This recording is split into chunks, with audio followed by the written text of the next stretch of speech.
Buen día a todo el auditorio. La polisemia es cuando una misma palabra o signo lingüístico tiene varias acepciones. Yo dudo que la gente que vea esto necesite muchos ejemplos de palabras polisémicas, pero para ir al punto de la argumentación, solo voy a comentar una palabra: trabajo. ¿Qué es el trabajo?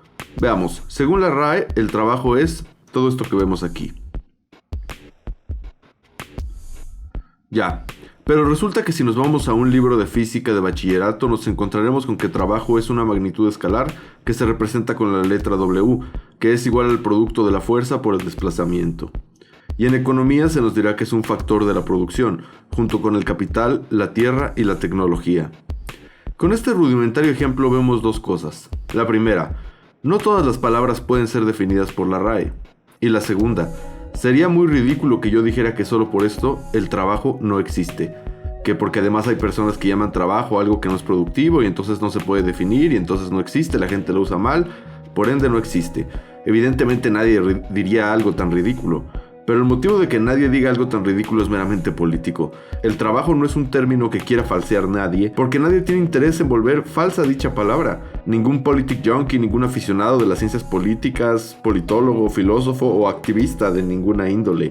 Pero ¿qué pasa con otras palabras de naturaleza similar cuando refieren a fenómenos económicos, políticos o sociales? Palabras con múltiples significados y que además se usan mal a veces y a veces bien. ¿Qué pasa, por ejemplo, con marxismo cultural? Ahí, ¿quién nos va a definir el término? ¿La RAE? ¿Un diccionario especializado de ciencias sociales? ¿Un bloguero? ¿Un articulista? ¿Un periodista? ¿Un escritor? ¿Qué pasa con neoliberalismo? En México, Andrés Manuel dice que el neoliberalismo ya se acabó, pero ¿qué era eso que se acabó? Volvamos al ejemplo del trabajo. Si yo, por ejemplo, dijera que el trabajo no existe, sería tachado de loco. Pero si yo dijera que el trabajo se mide en newtons, estaría usando una acepción especializada de la palabra trabajo de forma incorrecta, ya que los newtons miden fuerza y no trabajo.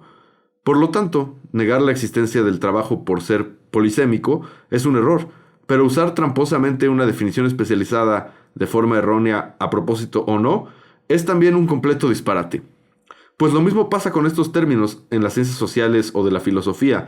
Hay gente que, por el simple hecho de ser polisémicos, dicen que no existen fenómenos que existen, como la xenofobia, el racismo o la homofobia, y hay gente que los emplea mal y eso contribuye a distorsionar todavía más el asunto. Veamos el ejemplo del marxismo cultural. ¿Existe o no? Vamos a hacer un video completo sobre este tema, pero brevemente voy a dar a entender mi punto. En su sentido académico, el término marxismo cultural tuvo su origen en el campo de los estudios culturales, nacidos de la Escuela de Frankfurt a mediados del siglo XX. Esta escuela consideraba, para decirlo rápidamente, que la cultura es inseparable de su contexto social, económico y político, y por lo tanto debe estudiarse teniendo en cuenta el sistema y las relaciones sociales que la producen. Siguiendo la tradición marxista, que consideraba que la ideología dominante es la de la burguesía, la cultura en el sistema capitalista sería un instrumento de poder sobre la clase obrera. Hasta aquí, el término refería a algo cuya existencia no puede negarse por nadie, pues era una propuesta filosófica y sociológica de unos autores con nombre y apellido. Independientemente de que su análisis estuviera en lo cierto o no, el análisis que hicieron existe. Sin embargo, en algunos libros de teóricos de la conspiración como Agustín Laje, Nicolás Márquez o Andrés Breivik, la acepción que se le da al término marxismo cultural es completamente distinta a esta acepción original. Según Andrés Breivik, el marxismo cultural es un intento de los capitalistas como George Soros y Bill Gates, que, en coalición con las universidades públicas y los medios de comunicación, tratan de convencernos a todos de que hagamos una lucha de etnias, una lucha de sexos, una lucha de preferencias sexuales y así hasta el infinito hasta que lleguemos al comunismo.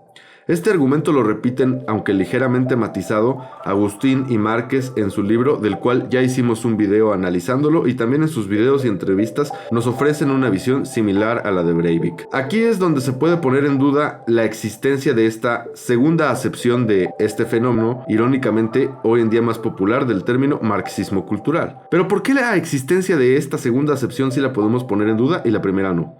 Pues porque nadie tiene pruebas concluyentes de que Gates, Soros, Planned Parenthood y todas las universidades públicas de todos los países estén coludidas con los medios de comunicación y entre ellas para implantarnos el marxismo a través de la cultura. Entonces, en este caso, regresando al ejemplo del trabajo, podríamos decir que así como el trabajo en un libro de física de bachillerato debería ser definido como fuerza por distancia, sería incorrecto definirlo como fuerza por segundo. Así también, definir el marxismo cultural con la primera acepción sería aludir a un fenómeno existente. Pero lo segundo es una simple teoría de la conspiración, que existe en cuanto a teoría conspiranoica, pero no existe el fenómeno al cual refiere o no se puede comprobar. Esto suena difícil, pero no lo es tanto. El terraplanismo existe en cuanto a teoría conspirativa, pero no existe la tierra plana. El marxismo cultural de la segunda acepción es igual. Como hemos dicho, haremos un video completo de este tema, pues seguro hay quienes consideren que faltan matices y que la descripción no está del todo claro, pero bueno, vayamos a nuestro siguiente ejemplo, la homofobia. ¿Existe la homofobia o no? Hay personas que consideran que la homofobia no existe porque no está contemplada en el manual diagnóstico y estadístico de los trastornos mentales. Además de que si fobia significa miedo, pues no hay nadie que le tenga miedo a la homosexualidad. Parece tonto, pero mucha gente da alguno de estos dos argumentos o los dos con total seriedad. Sin embargo, ¿tiene sentido que algo no exista solo porque no está en el DSM? La xenofobia tampoco está en el DSM, pero sí en la RAE. La homofobia también está definida en la RAE. Aquí podemos ver aversiones hacia los homosexuales, tanto femeninos como masculinos. Que algo lo diga la RAE no lo vuelve cierto por sí mismo, pero tampoco se podría argumentar que la RAE incorporó la palabra de la nada.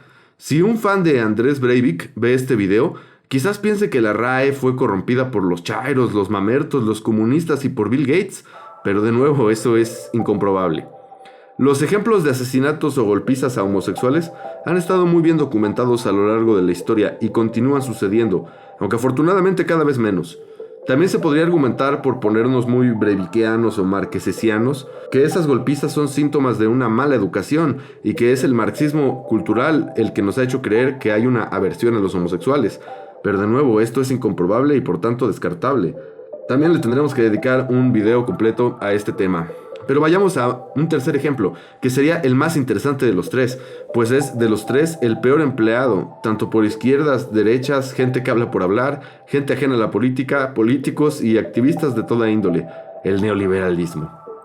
Esta palabra es, sin duda, el ejemplo perfecto de cómo generar la duda en la gente de la existencia de algo, pues el término se emplea indistintamente y con tanta frecuencia que gente culta y gente inteligente ha considerado que ya incluso debería dejarse de usar, al igual que fascismo, porque ya perdió todo significado y hoy en día no refiere a nada. Supuestamente no se puede definir o las definiciones son tantas y tan dispares que definitivamente no podría afirmarse su existencia. También le dedicaremos un video completo al neoliberalismo y descubriremos si puede definirse o no.